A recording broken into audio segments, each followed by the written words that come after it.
प्रश्नावली 4.1 के question number 1 के क्वेश्चन नंबर 3 हल करेंगे। तो क्वेश्चन नंबर 1 में कह रहा है जांच कीजिए कि क्या निम्न द्विघात समीकरण है। तो ये जो समीकरण दिया हुआ है इसे कह रहा है कि जांच कीजिए कि द्विघात समीकरण है या नहीं है। ठीक है, इसे हल करने के बाद ही पता चलेगा कि द्विघात है कि नहीं। ठीक है, तो चलिए हल करते हैं।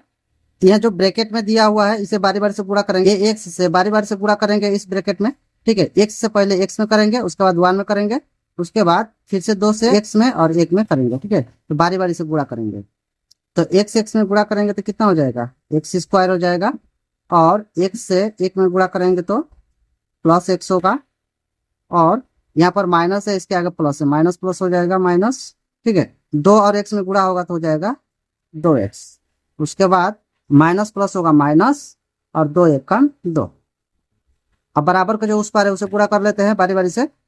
तो एक्स एक्स में करेंगे तो हो जाएगा एक्स स्क्वायर, और x3 में करेंगे तो हो जाएगा x, और -1 और x में करेंगे तो -x हो जाएगा। -1 से 3 में गुणा करेंगे तो कितना हो जाएगा, -3 हो जाएगा। उसके बाद जो बराबर के उस पर है इस पर कर लेते हैं।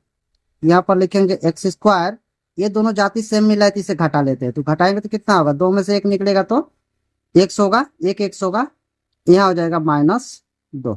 ठीक है, एक्स स्क्वायर प्लस है तो इधर आएगा तो -x स्क्वायर, और प्लस 3x से इधर आएगा तो -3x, -x से तो इधर आएगा तो +x, और -3 इधर आएगा तो +3।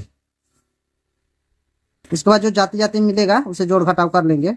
यहाँ पर एक्स स्क्वायर प्लस है, इधर एक्स स्क्वायर माइनस है तो कट जाएगा, इसे काट देते हैं। उसके बाद देखिए यहाँ पर -x है, यहाँ पर +x है तो कट जाएगा, और यहाँ बच जाएगा -3x, और +3 में से -2 घट जाएगा तो कितना बचेगा, +1 बच जाएगा, बराबर 0। तो क्वेश्चन में बोला है जांच कीजिए कि द्विघात समीकरण है या नहीं है। ठीक है, तो क्या हो जाएगा, द्विघात समीकरण नहीं होगा। द्विघात समीकरण होने के लिए यहाँ पर चर संख्या में स्क्वायर होना होगा, जैसे कि a या b या x y कुछ भी यहाँ पर लिख सकते हैं। ठीक है, इस पर उस स्क्वायर होना चाहिए। तो यहाँ पर स्क्वायर है, नहीं है, इसलिए क्या हो जाएगा, द्विघात समीकरण नहीं होगा। ठीक है, और द्विघात बहुपद का एक व्यापक रूप होता है, उसे लिख लेते हैं, ax स्क्वायर प्लस bx। तो a का आता है a का मान 0 नहीं होना चाहिए। ठीक है, अगर b का मान 0 हो जाता है तो a चलेगा, c का मान भी अगर 0 हो जाता है तो भी चलेगा, लेकिन a का मान 0 नहीं होना चाहिए। ठीक है, यहाँ पर क्या है, a का मान क्या है, 0 है, यानी कि यहाँ पर देखिए a का मान अगर 0 भर दे रहे हैं और एक्स स्क्वायर में अगर 0 से गुणा कर दे रहे हैं तो क्या हो जाएगा, 0 हो जाएगा।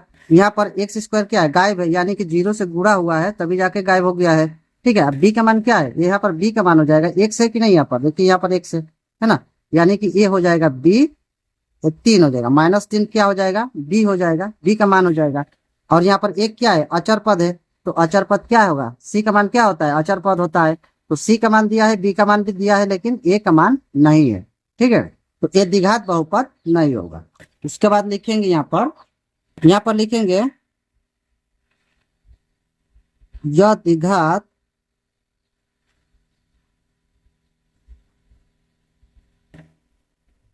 समीकरण का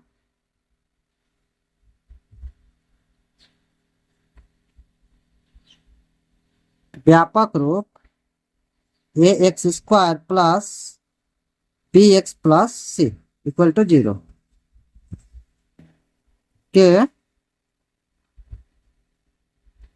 रूप का नहीं है। जो यहाँ पर मैंने बताया है वही है, तो लिखेंगे अतः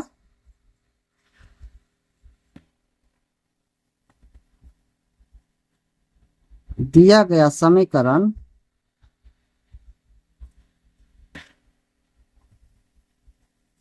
द्विघात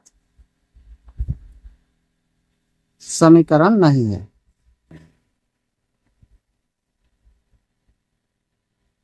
आप लोग इसे नहीं भी लिखेंगे तो होगा। ठीक है, ये अगर छोड़ भी देते हैं तभी भी सही है, ये लिख देने से हो जाएगा। तो ये भी लिख लेने से अच्छा होगा, ये भी लिख सकते हैं आप लोग। तो ये हो गया हमारा आंसर। अगर वीडियो अच्छा लगा तो एक लाइक सब्सक्राइब करते जाएगा, और इससे पहले का वीडियो अगर आप लोग नहीं देखे होंगे तो प्लेलिस्ट में वीडियो जाकर आप लोग देख सकते हैं। तो चलिए फिर मिलेंगे अगले वीडियो में।